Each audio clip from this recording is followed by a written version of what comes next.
Assalamualaikum. Pada hari ini, kumpulan kami akan mempersembahkan tugasan kedua bagi subjek BMMB 3223 pengajaran kemahiran bahasa dalam bahasa Melayu. Kami telah diminta untuk mencari satu rancangan pengajaran harian berkaitan dengan kemahiran menulis. Mari kita lihat persembahan kumpulan kami. Terlebih dahulu, saya ingin memperkenalkan ahli kumpulan kami yang terdiri daripada saya sendiri, Sharifah Aina. Ahli kumpulan yang kedua ialah Hasya Aliyah dan ahli kumpulan yang ketiga ialah Hasan Basri. Ini merupakan rancangan pengajian harian yang kumpulan kami pilih bagi menghasilkan tugasan pentaksiran ini. Kami memilih RPH BM tahun 5 yang dijalankan pada 24 Februari 2014 yang melibatkan seramai 30 orang murid dan berlangsung selama 1 jam, bermula daripada pukul 8.45 pagi hingga 9.40 pagi. Mata pelajaran yang diajar ialah Bahasa Melayu dengan tema kemasyarakatan dan tajuk pembelajaran pada hari tersebut ialah Amalan Berbudi Hidup Harmoni yang bertujuan untuk memupuk nilai murni serta keharmonian dalam kalangan murid. Seterusnya kita akan lihat kepada langkah-langkah yang ada dalam RPH iaitu bermula dengan set indaksi selama 5 minit.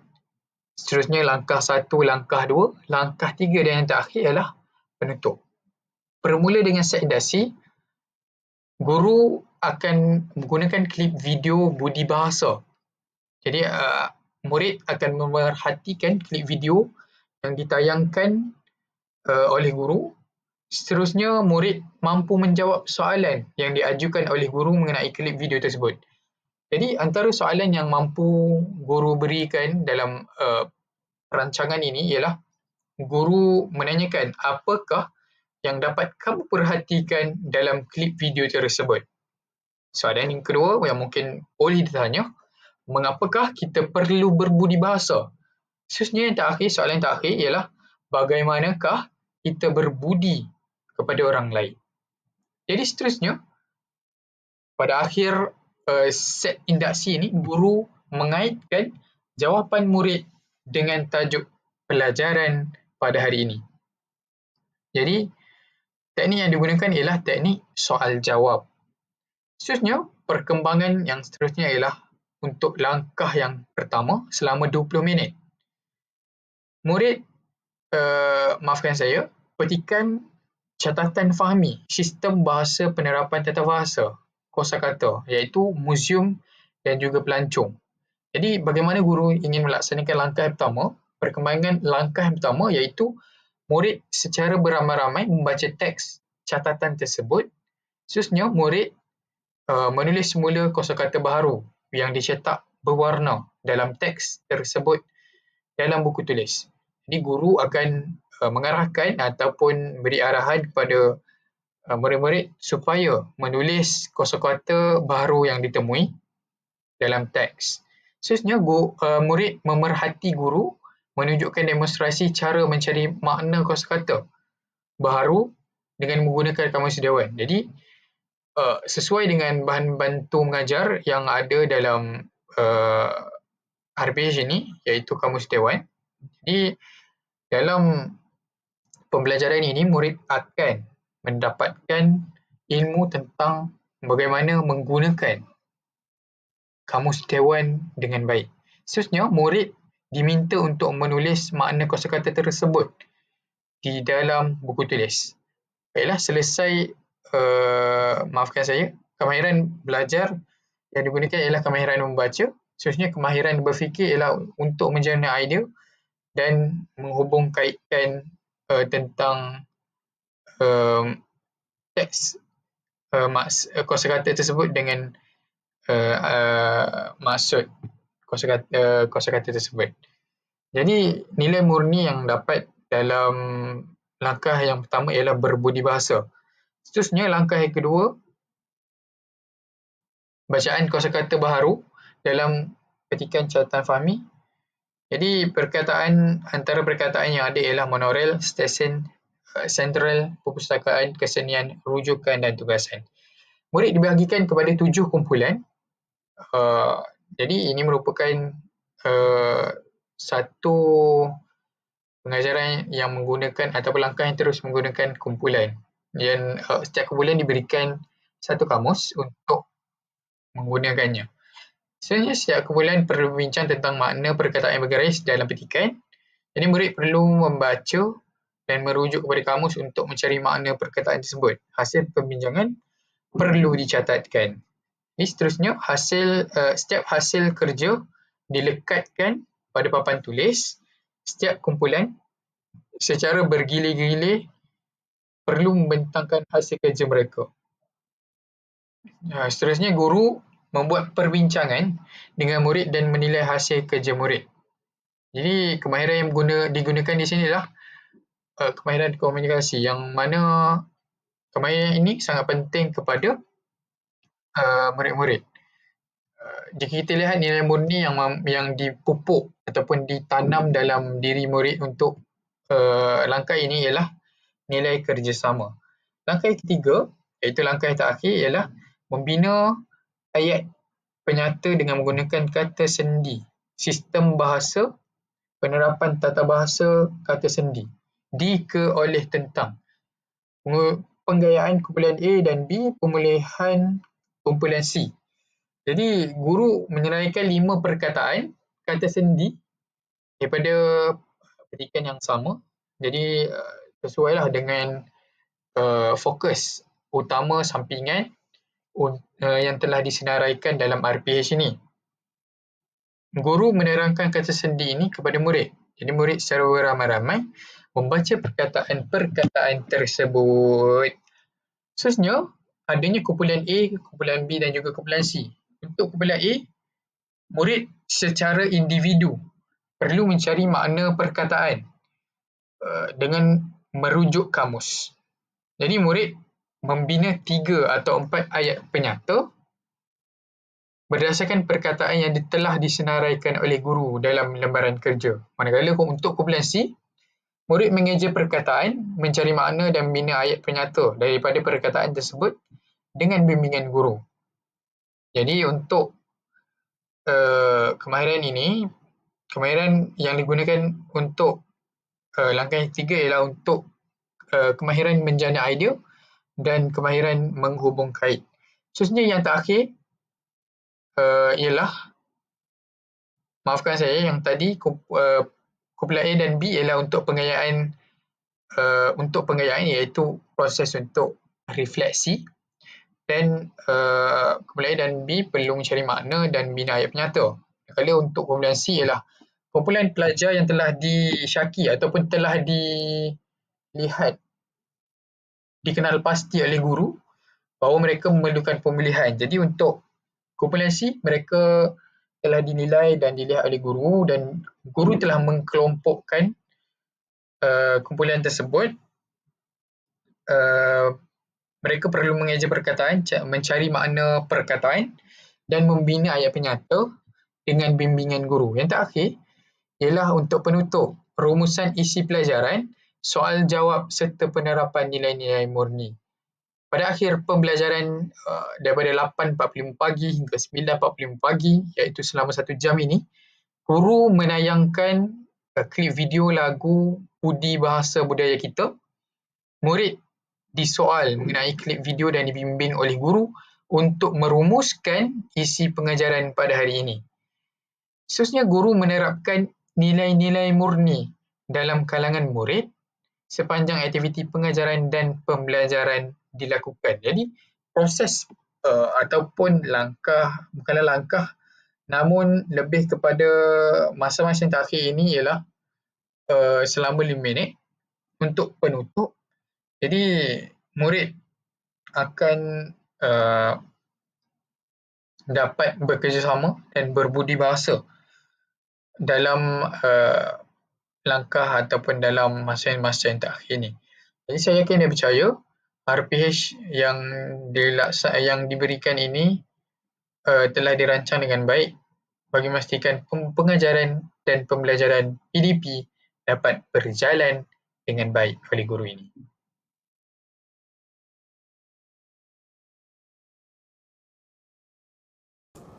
Baiklah, kita pergi kepada kekurangan dan kelemahan. Yang isi yang pertama ialah penilaian kurang jelas dan tidak pelbagai. Okey, Dalam RPH ini tidak menyatakan dengan jelas bentuk dan kaedah penilaian yang akan digunakan oleh guru. Penilaian hanya ditandakan secara umum dengan rujukan kepada kod hasil pembelajaran seperti HPFU 6.1 arah 1 tanpa penerangan sama ada penilaian dilakukan secara lisan, bertulis, kuis, rubrik atau pemerhatian. Jadi, sebagai contoh bukti dalam kekurangan ini ialah dalam langkah 2, murid dibahagikan kepada kumpulan untuk mencari makna perkataan dan membentangkan hasil perbincangan. Tetapi, tiada penjelasan sama ada guru akan menggunakan senarai semak atau rubrik pemarkahan atau pemerhatian untuk nak menilai aktiviti pembentangan tersebut. Maka ini menyukarkan guru untuk membuat refleksi keberkesanan pengajaran dan murid juga tidak tahu apa yang dinilai dan bagaimana cara mereka mendapatkan markah. Untuk isi yang kedua, penutup kurang memberi ruang kepada refleksi murid. Kat sini, penutup dalam RPH ini hanya menekankan tontonan klip video dan soal jawab secara umum. Ini tidak memberi peluang kepada murid untuk membuat refleksi kendiri secara aktif. Dalam pengajaran berkesan, kita tahu refleksi ini penting agar murid dapat menyedari apa yang mereka fahami, apa yang mereka pelajari ataupun apa yang mereka tidak faham dan bagaimana untuk memperbaiki diri. Jadi dalam RPH ini terdapat bukti kekurangan iaitu tiada elemen seperti kad refleksi, emosi warna, carta pemahaman atau soalan. Seperti ada satu perkara yang kamu pelajari hari ini yang boleh membantu murid menilai pembelajaran mereka. Guru juga kehilangan peluang untuk nak menilai impak pengajaran dari sudut afektif murid, seperti sejauh mana mereka menghargai nilai berbudi bahasa. Bagi kekurangan dan kelemahan yang ketiga, aktiviti tidak mengambil kira kepelbagaian murid secara menyeluruh. Jadi dekat sini, RPH ini hanya menyentuh kepelbagaian murid pada langkah 3 saja, iaitu dengan membahagikan murid kepada kumpulan pengayaan dan pemulihan. Namun, pada langkah 1 dan 2, semua murid ni diberikan aktiviti yang sama tanpa pengubahsuaian mengikut tahap keupayaan murid-murid tersebut. Jadi, ini tidak mencerminkan pengajaran yang berbeza yang sepatutnya ada dalam kelas pelbagai tahap keupayaan. Kenapa antara bukti untuk menunjukkan bahawa RPH ini kekurangan dalam faktor pengayaan ini ialah sebagai contoh dalam langkah 1, murid ini diminta untuk membaca petikan dan menyalin kosakata baharu. Tapi dekat sini tiada bahan bantu tambahan seperti ada gambar, kad imbasan atau senarai makna yang boleh membantu murid ini yang boleh membantu murid tahap lemah ini. Jadi, murid yang belum menguasai kosakata ini mungkin akan mengalami ketinggalan atau hanya menyalin perkataan tersebut tanpa memahami. Jadi, ini menunjukkan pengajaran yang kurang inklusif terhadap murid tahap rendah tersebut. Akhir sekali, kekurangan atau kelemahan yang keempat iaitu aktiviti pembelajaran yang kurang kreativiti dan inovasi. Jadi dekat sini, aktiviti yang dirancang dalam RPH ini adalah agak konvensional dan berpusat hanya kepada guru, iaitu teacher center. Jadi murid hanya membaca petikan, mencari makna dalam kamus dan menyalin kosakata serta membina ayat. Jadi dalam keseluruhan dalam ini, tiada elemen kreatif seperti permainan bahasa, aktiviti simulasi, lakonan ataupun kuis interaktif. Ataupun pembelajaran berasaskan projek iaitu PBL, iaitu yang boleh, aktiviti ini boleh merangsang minat dan kreativiti murid. Jadi sebagai contoh antara bukti yang mengukuhkan lagi kekurangan dalam RPH ini ialah sebagai contoh dalam tajuk amalan berbudi hidup harmoni ni, guru boleh melaksanakan aktiviti, main peranan ataupun forum untuk murid bagi menunjukkan cara berbudi bahasa dalam kehidupan seharian. Namun RPH ini hanya menggunakan kaedah pembentangan kumpulan dan kerja individu yang terlalu biasa sahaja. maka ini menyebabkan sesi PDPC tersebut mungkin kurang menarik dan tidak memberi impak emosi ataupun aktif kepada murid, sebab pembelajaran ini akan menjadi tidak efektif akibat daripada tiada murid yang aktif dalam waktu pembelajaran tersebut. Baiklah, seterusnya kelebihan atau keistimewaan yang ada dalam RPH. Yang pertama, keberkesanan pembelajaran mampu dicapai pada sesi pembelajaran. Misalnya, berlaku hubungan dua hala sepanjang tempoh pembelajaran. Jadi, jika kita lihat hubungan guru dengan murid, hubungan murid dengan guru, dan seterusnya hubungan sesama murid dalam aktiviti berkumpulan ini mampu akhirnya membentuk pembelajaran yang baik. Jadi, bukan pembelajaran yang dirancang ini bukanlah berlaku dengan satu hala sahaja, iaitu guru kepada murid sahaja, seperti mana yang telah dilaksanakan zaman-zaman tradisional yang dahulu. Namun pada hari ini, hubungan guru dengan murid, murid dengan guru mampu dilaksanakan dengan baik. Seterusnya,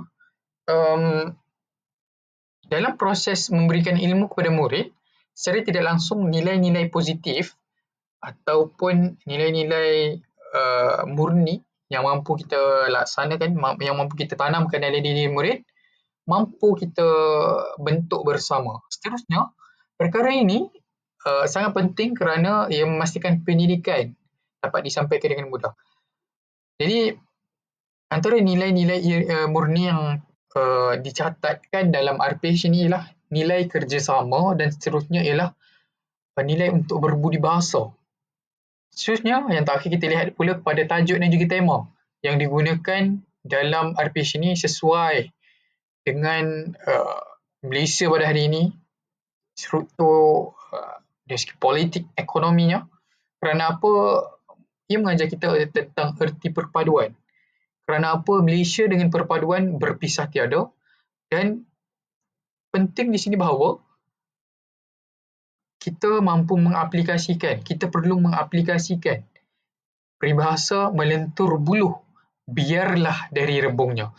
Jadi, bermula dengan murid-murid saja lagi, bermula dengan murid-murid, dan akhirnya kita mampu meresap, kita mampu menanam perkara ini pada akar umbi dan seterusnya kepada seluruh masyarakat di Malaysia. Jadi, jika kita mengajar kanak-kanak tentang erti perpaduan sejak dari awal secara tidak langsung, jadi saya yakin dan percaya bahawa pendidikan dan juga kualiti anak muda yang akan datang pasti akan terus berjaya dan mampu melahirkan negara yang bersatu, maju lagi sejahtera. Jadi jika kita lihat secara mendalam, kerja berkumpulan yang dilaksanakan dalam rancangan ini mampu membentuk murid tentang erti kebersamaan dan kebergantungan antara satu sama lain, supaya satu tugasan itu mampu dihantar dan mampu disiapkan dengan baik.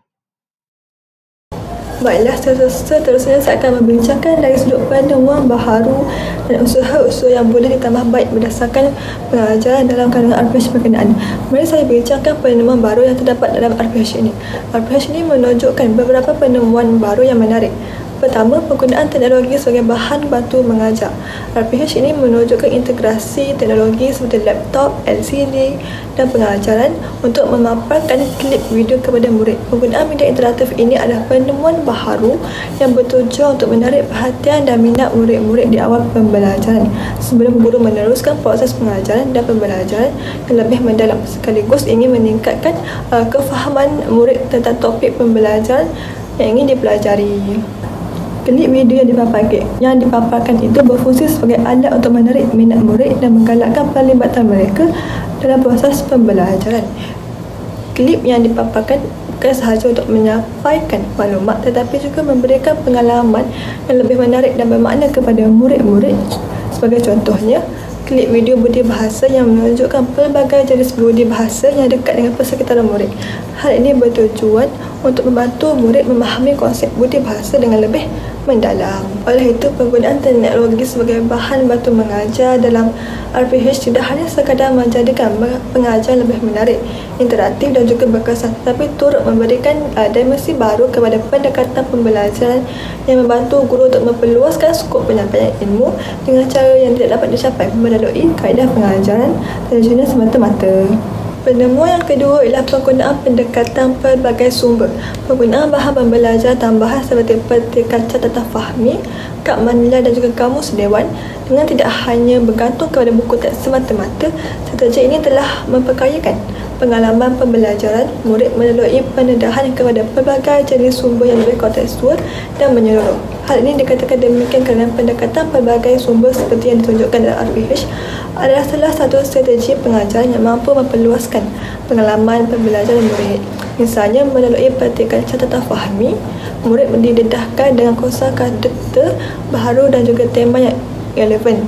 Manakala kad manila digunakan untuk menulis dan juga menyusun kosakata baharu secara visual untuk membantu murid mengingati konsep yang lebih mudah. Selain itu, kamus dewan yang disediakan juga sebagai sumber rujukan untuk memperkenalkan murid kepada budaya pembelajaran kendiri dan juga pencarian makna secara aktif. Dalam RPH, guru menunjukkan cara untuk mencari makna kosakata baharu menggunakan kamus yang bukan sahaja menggalakkan pemahaman tata bahasa tetapi juga memperkasakan kemahiran literasi murid. Aktiviti ini mengajar murid untuk menjadi lebih berdikari dalam pembelajaran mereka. Oleh itu, perkara ini telah menyediakan peluang kepada murid untuk mengembangkan kemahiran kendiri dalam mencari makna perkataan dan meningkatkan keupayaan literasi mereka. Pendekatan ini bukan sahaja memperkayakan pembelajaran tetapi juga memenuhi keperluan pelbagai gaya pembelajaran seperti visual, kinestetik dan juga linguistik. Dengan cara ini, pengalaman pembelajaran menjadi lebih menarik dan juga mendalam. Penemuan yang terakhir ialah peningkatan kemahiran nilai tambah. RPH ini juga menekankan perkembangan kemahiran seperti kecerdasan pelbagai, kemahiran berfikir aras tinggi dan juga kemahiran interpersonal. Penemuan baharu ini menunjukkan usaha untuk memperkukuhkan pembelajaran secara holistik, iaitu bukan hanya akademik semata-mata tetapi juga kemahiran sosial yang penting dalam kehidupan seharian murid seperti kemahiran berkomunikasi, bekerjasama dalam kumpulan serta kebolehan untuk beradaptasi dengan pelbagai situasi dalam sekitaran. Pendekatan ini membantu murid menjadi individu yang lebih seimbang dan bersedia untuk menghadapi cabaran dunia sebenar.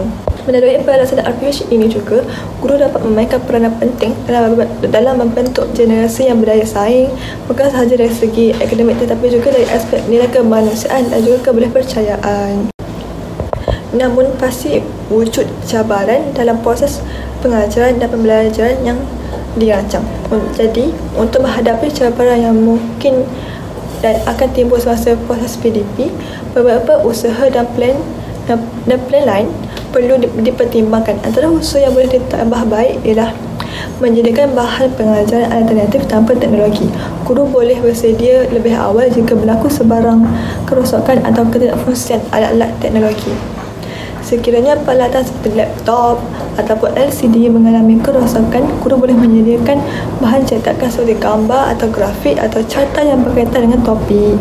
Sebagai contohnya, jika klip video yang dirancang untuk digunakan dalam pengajaran tidak dapat dimainkan, guru-guru boleh menggunakan gambar bersiri sebagai pengganti kepada klip video. Gambar berseri ialah koleksi gambar yang disusun secara berurutan untuk menggambarkan sesuatu cerita ataupun proses tertentu. Misalnya, jika pengajaran tentang amal berbudi bahasa ingin disampaikan, guru boleh menyediakan gambar berseri yang menunjukkan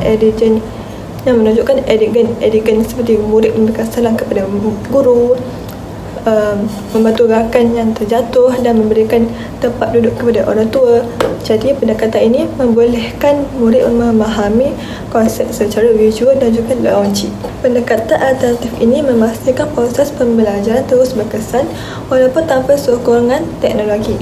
Ia juga membolehkan guru mengadaptasi kaedah pengajaran mengikut keperluan dan gaya pembelajaran murid. Hal ini dapat menjadikan sesi pembelajaran lebih fleksibel dan juga inklusif. Usaha yang kedua ialah aktiviti interaktif tanpa alat teknologi.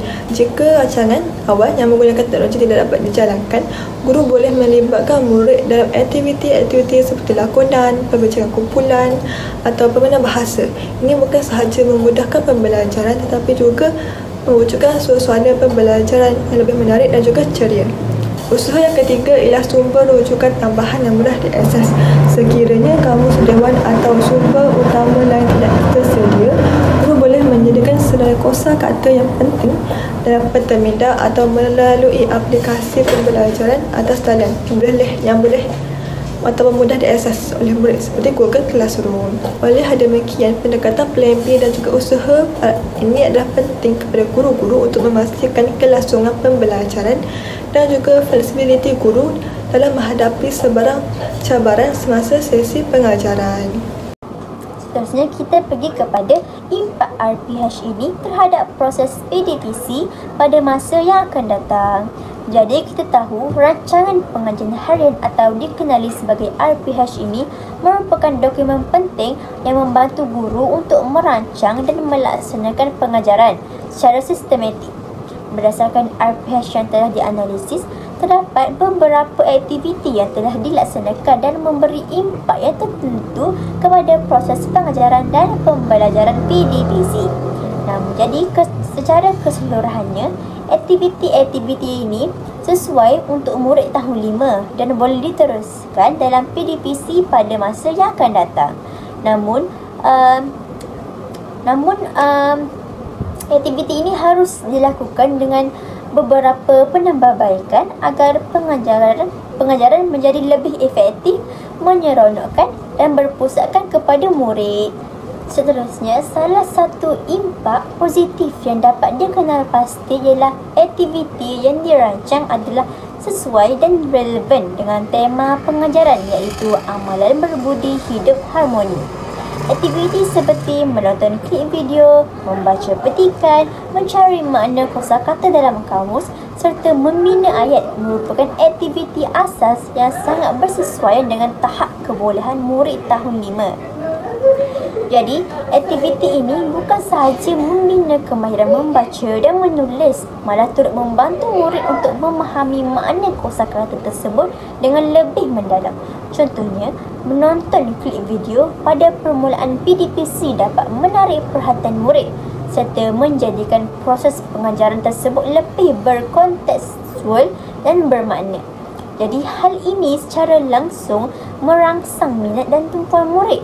Maka perkara ini membolehkan mereka untuk mengaitkan pembelajaran dengan situasi kehidupan sebenar.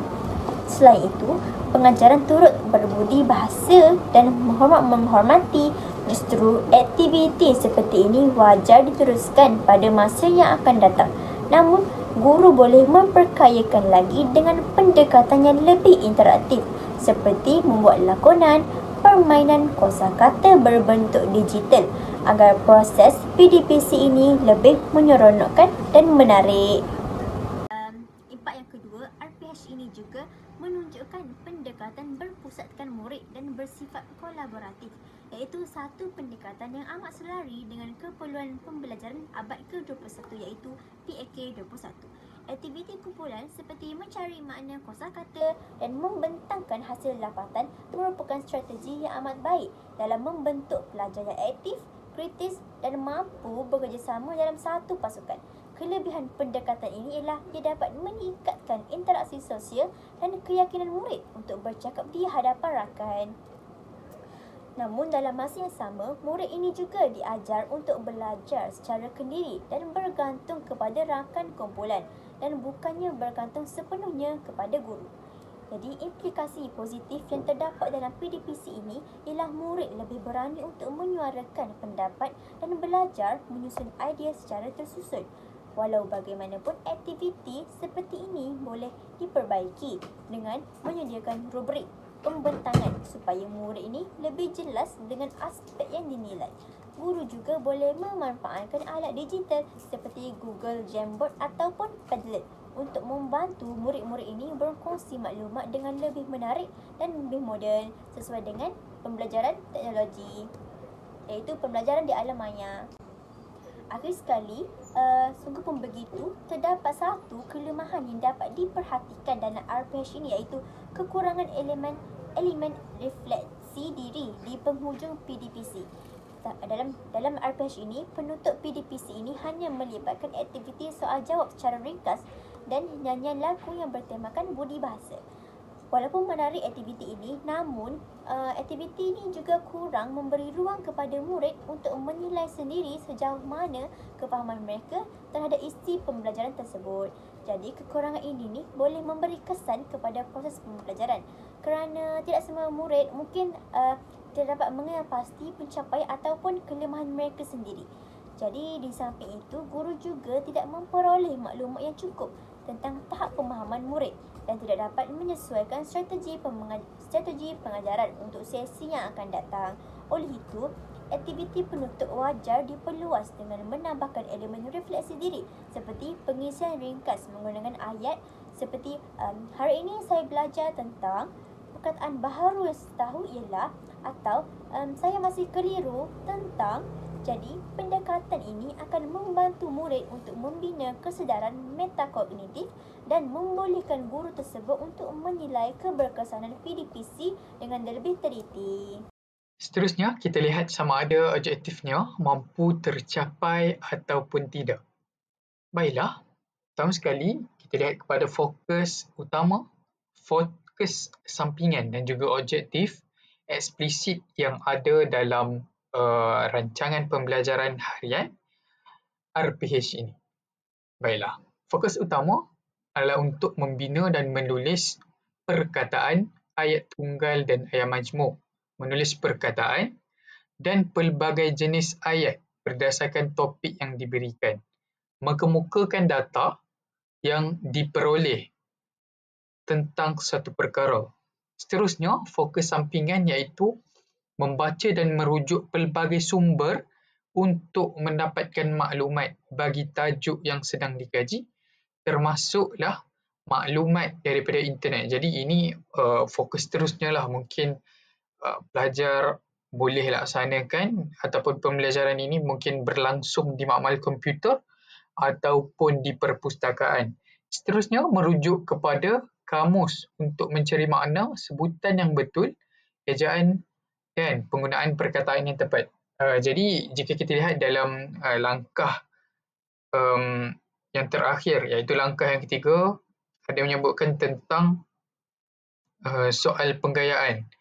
Dan murid-murid daripada kumpulan A dan B perlu melaksanakan ataupun mencari makna-makna perkataan dengan menggunakan kamus, dan akhirnya kanak-kanak ataupun murid-murid ini mampu mendapat input penting daripada kamus dan akhirnya mampu mencapai objektif pembelajaran.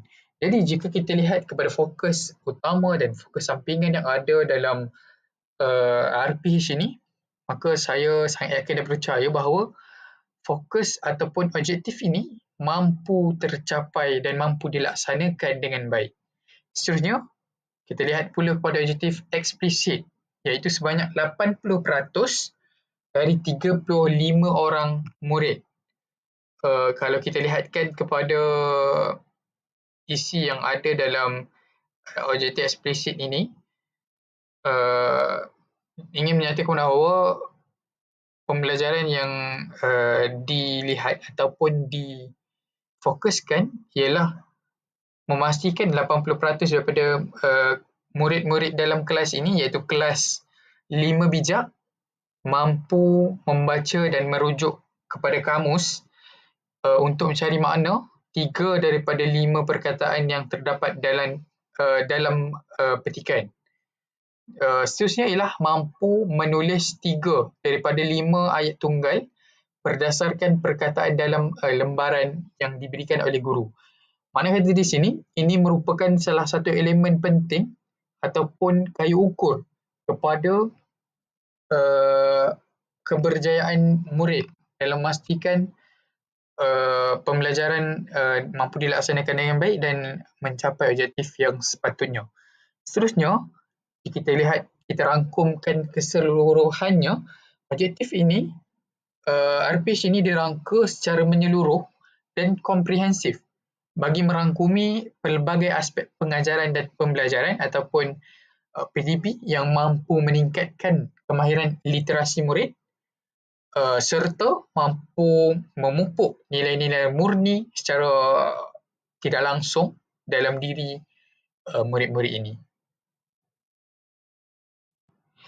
Secara kesimpulannya, rancangan pengajaran harian ataupun RPH ini disediakan untuk mata pelajaran Bahasa Melayu bagi murid tahun 5 dengan bertemakan kemasyarakatan dan tajuknya ialah amalan berbudi hidup harmoni.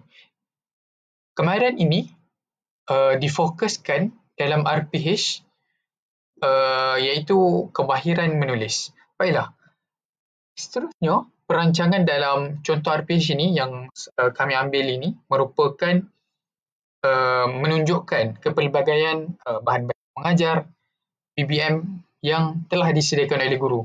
Jadi jika kita lihat, kita telusuri satu persatu guru yang mengajar ini yang melaksanakan ataupun merancang pembelajaran ataupun pengajaran harian ini sangatlah menitik beratkan tentang bahan bantu mengajar dan memastikan murid mampu ditarik untuk mengajar. Maksudnya kita mampu menarik minat murid. Jadi ini merupakan salah satu usaha yang terbaik untuk menarik minat murid terhadap pembelajaran serta memastikan ilmu yang ingin diberikan mampu sampai terus kepada murid.